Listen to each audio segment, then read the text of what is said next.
Today we will talk about quarterly planning, and Paco and I just finished our quarterly planning this morning in our agenda meeting. That's it. It was, how long did it take? 1 hour? Not even? Not even. And we will talk about the steps that we went through in order to do this and why it's so important. And the thing is, for those who are not familiar yet with the ICOR planning methodology, we don't believe in yearly planning. We believe in quarterly planning. In fact, even then, weekly planning, right? And daily planning. Daily planning. That's the thing that's the three things that you have to keep in mind. Quarter, weekly, daily, and then you're safe. Obviously, as our members are professionals working in big corporate as well, there are yearly plannings. Well, there are even plannings years beyond that. But even if you have a goal set for the year, try always to break it down into the quarter so you know what you focus on this quarter and try to achieve it in this quarter. That's what we do. And don't tell me that you have to build a house and that's impossible to complete in a quarter. Have you ever tried it? Correct. I'm sure things will accelerate a lot with the limitation of time. And I'm coming from big corporate, building production lines in big pharma and things like that. So obviously we cannot always achieve everything in one quarter. But by limiting the time to the 90 days, it gives you a much better perspective what you can achieve in 90 days, what you did achieve in 90 days, and then readjust to move on to the next quarter. So it's all about having the right prioritization in place. So very quickly for us, it was going into our Goalscape. That's the tool that we use for our, here it comes, the yearly planning. It's just the North Stars that we set for the paperless movement in this case, that we want to achieve in general for this year. And then we check every quarter what we accomplished and what we will next focus on. And there are things that we didn't finish, so we will keep going. But everything is reviewed constantly and not in the end of the year review. That's something I had too many times in the past in corporate, where in the end of the year you realize all the things that you haven't achieved and kept working for other people's goals. So all these things will be avoided by this. And then the next thing we did after going through the goals, being excited how many things that we overachieved yet again. I mean, for example, the launch of the My ICOR app was not part of the initial goals, and yet we still did it on top. We go to the idea incubator, and that's the place where during this quarter, while we've been focusing on the highest priorities, we kept collecting ideas. That's what usually is holding back people achieving their goals, because they come up with so many amazing ideas, or the team members come in with an amazing idea and then they follow up a rabbit hole. They go down a rabbit hole with something that wasn't planned out. So having a place like the idea incubator, or the place for doing the idea incubator, is essential, where everybody can store. And then in this quarterly review, we went through the idea incubator and realized, man, there are too many things we just reject and we will never do. And that's the beauty when we just give it time to incubate for many things that were initially amazing. You realize down the road, it wasn't actually that amazing in the first place. And that saves you a lot of back and forth, friction, following the wrong goals, and then ending up not achieving the goals that you set in the first place. Because always keep in mind, what you're currently working on is already based on an amazing idea that you had the quarter before, right? And that's something we have to keep in mind. We get bored of the things that we do, and it's easy to follow up other things. But this way, we can stay in focus. And I let Paco talk a bit about breaking a quarterly goals down into the weekly and daily goals. Okay. First off, I think that we realize all the things that we have accomplished, because you cannot remember the stupid things that you said 3 months ago. And we say, well, okay, let's try our best to achieve this. Okay. And by being aware, every single week of the things that we need to take care of at the end, the goal accomplishment is something that comes into autopilot, and it's this moment when you realize how you stated that goal, okay? Because we have to say that the moment that we set a goal, okay, we create, a project, a work stream, depending on the different ways that you can achieve a goal, okay? But you forget about how you really jot down the goal and how you state it. And it's amazing the moment that you go back and it's like you didn't write them down. And it's amazing and a beautiful experience to be aware of that accomplishment. And also how you increase the probability of achievement the moment that you reduce your scope and you are humble. I think that that's a great learning that I always conclude after doing this. I prefer just to set, let's say, 2 goals, but accomplish them instead of setting 7 and just achieve 1. Okay, I think that it matters much more the sense of accomplishment. Okay, and try to figure out the 2 or 3 most significant goals that you can think of and go all in. Okay, that's something that we have done. Okay, because something that this quarterly review allows is time to think and see the big picture. Okay, because I think that due to our busy life, we forget about the big picture, and that's kind of dangerous. Okay, the moment that you get into the chaotic thing of our daily life, time flies. Okay, you lose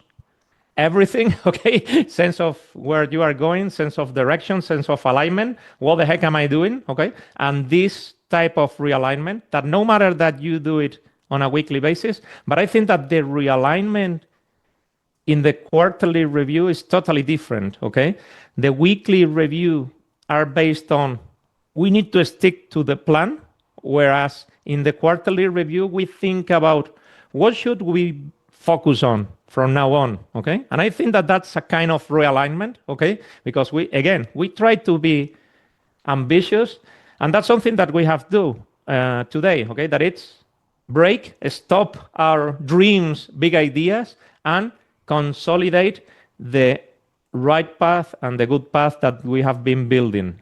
Because I think that building upon things that are really well delivered, it's something that it's grow in itself. Okay, and I think that the moment that we start doubling down on the same thing, we think that we are not growing, we are not moving forward, we are not progressing. Okay, we think that progress equals bet on new things. And I think that it's just the opposite. Okay, the moment that you have a solid foundational core, it's the moment to double down on the exact same things. Okay, to keep polishing, to keep moving forward, to really state to yourself and tell yourself that you believe in what you are doing on a daily basis. And I think that all this time to think, because that's something that we are losing a little bit in this society, that is this time to think. And it's something that I do love.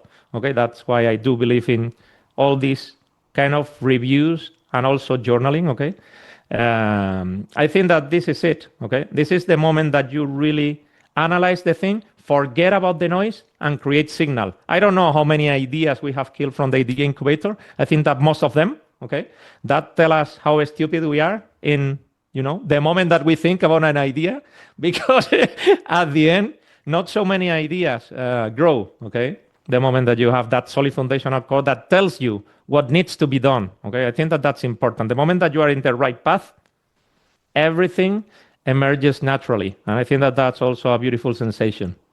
Yeah, and also realizing what it means that a goal is achieved. I mean this by when to stop. So my ICOR is a good example, right? I could keep going, adding features and all the things, but everything else would suffer from this. So when do we achieve 80%? That is more than enough to say this is enough to complete the goal. Or then say this is the new foundation, and now complete the project, and on top of it, come up with new ideas and things like that you then carefully plan out in the future. So for example, for members who lay out their tool stack, they're searching for the best note-taking app, for the best project management tool, task management tool, you know it. The thing is, this should be a project itself. When you're not happy with your project management or with your productivity in general, then set a project to improve it. It needs to be prioritized and fully focused on. And that's where we have the inner circle cohorts, where we have the coaching with Paco and me. In just 1 month, we fully focus on the productivity system end to end, from start to finish. And we cannot skip a step. That's the point. We have to look at digital note-taking and personal knowledge management, then go to task management, and also look at the project management like a pro, the project management part, so you understand even personally how you fit into the whole structure of a project management. Even if you're a team member, where do the goals come from? Where are my projects managed and things like that? And the automation, like a pro that we teach in the end, it's all about understanding your workflows, your daily workflows to optimize the things. But well, the key, we say, is always the first 3 steps: understanding digital note-taking, personal knowledge management, and personal task management. With these 3 things, you will improve big time, but focus on it. You cannot just look up a note-taking app to become more productive. You will get hundreds and thousands of videos on YouTube that tell you this is the best. Then you watch it. You maybe like a creator. You follow down the rabbit hole because it makes all the sense, the template that this guy is telling you. You purchased it, a template, you try to implement it, but what you forget along the way is you're too narrow in your view on your productivity. You will recognize that you still don't get anything done. You focus on being more productive in note-taking and maybe retrieving information, but moving it into action and keeping the big picture in mind and all these things, you will still lag. And that's why we concluded it's impossible to not look in a holistic view on the whole productivity system. And that needs to be planned out. So even for us, right, when we say we need to move to another system. Here, for example, we just moved now from an email provider where we send our newsletters to a new one. What a huge change this is. And people do the same with their PKM systems and think, well, it's not so big. It's the same issue. You migrate to a new tool that you have to understand, that you have to learn. And if you never understood the underlying tool agnostic workflows and concepts, you will struggle moving tools anyway, because when Paco and I go to another tool, we immediately look for the bells and whistles that we need to keep our workflows going, and then look for what does this tool do better than our current tools. And this is something that needs to be planned out and carefully done. Now I went down the rabbit hole talking about this, but I think it's important that even improvement needs to be planned out. I was in big corporate working in important projects, right? Building these filling lines. And my team was overloaded with projects until we realized most of them are just optimizations based on random ideas that people had. And it was, yeah, let's do this. Okay. And there's one poor team or one guy who always says yes to everything. And then you end up with a lot of noise along with the things that truly matter. And nobody steps back and thinks about what should we actually focus on. And that's why we need to have these quarterly reviews, because in 90 days, it's easy. Even if you go the wrong direction, you still can readjust because the year is not over. And how many years I lost by just going through the year and realizing that's what you see in these corporates, right? In the end of the year, everybody wants still to complete their goals because they get a bonus or whatever, and they annoy each other because they need now this information. And hey, let's do me a favor and so on. Instead, so that's a full stress in the end of the year. If we would all just have this quarterly routine going on there, this is a whole other way to work. Yes, because I think that from time to time it's good to ask yourself deep questions, okay? That during the day, the week, it's not easy because you cannot be questioning everything around you, okay? But at this moment, okay, dedicate just 1 hour to ask, why am I doing what I'm doing? I mean, what's the purpose of it? You can think about that related to a product. What's the purpose of this product? Why the heck are we doing this? What do we want to achieve? All those questions while you are on execution mode, because here it's when we combine a strategy to execution, okay? It's that move that is not so easy, okay, to make it properly, because what you have just said about moving from one tool to another, it's the opportunity cost, because the moment that we are changing and switching tools, we are changing direction partially, okay, because a part of the resources, of the energy, of the talent, of the knowledge is going to be dedicated to some other thing that at the end, our clients don't care about what tool we are using for our internal services, okay? They don't care receiving an email from one platform or the other, okay? They just care about the content that at this moment is exactly the same, no matter the platform that we are using, and it's just something internal. Does this really deliver, ROI? These are the things that you need to think the moment that you are thinking about big and bold moves, okay? Is this worth it? Is this something that has that ROI guaranteed? Because if not, if I would say even more, if you just hesitate a little bit, don't do it, okay? It has to be a 100% yes, okay, decision, because if not, you're gonna regret, okay? The moment that you are in the transition, that you are feeling the pain, that you are gonna face obstacles that you didn't expect, because complex things are impossible to perfectly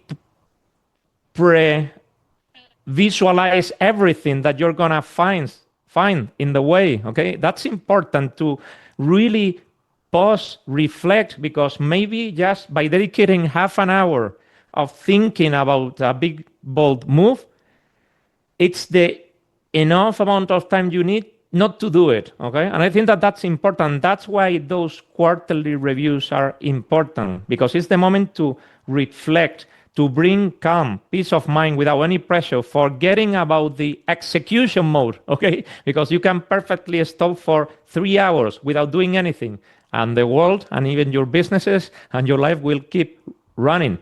The thing is that the moment that you gain that clarity, because that's also that we have done, it's uncluttered the things. We have put on hold certain projects that we were going to attack. We have removed ideas from the idea incubator. We have gained clarity, and that exercise of clarity pays off always, always. That's why it's so important to make these small stops on the way, okay? So that you can also discuss with your partner approaches, subtleties, whatever. It's the moment to discuss the same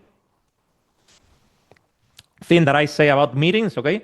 I generally hate them, but these reviews and these plannings and this putting common sense into something give you that, okay? The meaning, okay? The meaning that the moment that you go back to execution mode, you are doing what you are supposed to do, okay? What gives coherence to your existence. I know that this is, again, kind of philosophical, but it's the reality, okay? It's the reality of success, in my opinion, because the moment that you start analyzing, did we fail in something? Did we succeed? How can we succeed? What's the probability of failing of this project?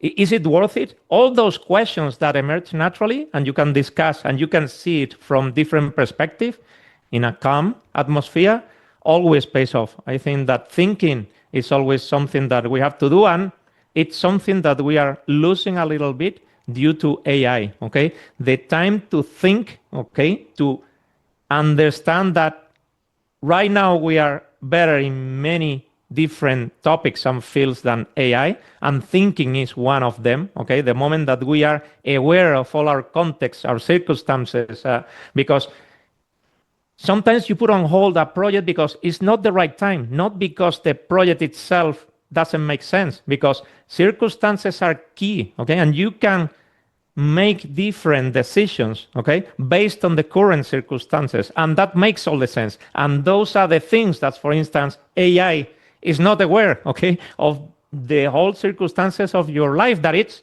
not even the situation based on data, but your mood, the things that you have gone through, many different things that you have inside your inner self, those mix of feelings, emotions, all that affect us, okay? We are human beings, and we need to understand that we are not computers, software, or hardware that just work, on autopilot without being affected by those variables that we need to take into account in the decision-making process, okay? Because if you don't feel like doing a specific project, don't go into that, because you're gonna fail, okay? You need full power, full energy, and being 100% convinced that what you are doing makes sense. Because if not, hesitation will always take you to failure, for sure. And I think that that's important to take into account.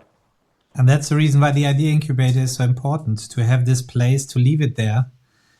And this gives time for the team, once you discuss the idea, to kill it. That's what we always try. We always say, when Paco talks about, is it really worth it? What's the return of investment? That's killing the idea. That's what we do. Inside the team, we challenge this idea to the maximum, but having it in the idea incubator gives not only the idea to sit there, but you the time to improve it up to the point where you get challenged. So in my case, I keep it in my PKM, in personal knowledge management, a long time before I come up with the idea. My ICOR is something in my mind for years. Now came an opportunity with AI to accelerate the process. And here, actually, to get back to the point with AI, we've built the whole My ICOR app together with AI. So people call it vibe coding. I would say it's a context engineering. That's a new wording that comes up besides vibe coding, because vibe coding means that you really let AI do whatever AI wants to do. And context engineering is that you're really the product manager building it. And if I wouldn't have seen always the big picture of this app while I was coding it together with AI would have messed up big time. Many times. And it constantly runs out of context window. This is insane when you see this. It has a percentage where it says so much context is left up to the point where it compacts. So Claude Code works like you code, it's full in context. It has the understanding of your app and what to do and what you ask for, up to the point where it runs out of this context window, and then it tries to compact it. It writes us a comprehensive summary, comprehensive details about what was going on, but it's never enough to keep going. Always afterwards, it starts from scratch and does things that it did before. So it's like having a dement person next to you who, after 1 hour, completely forgot what you talked about the day before, right? And that's the big difference, the hour before. And that's frustrating, and a big difference when, I worked with people who are similar.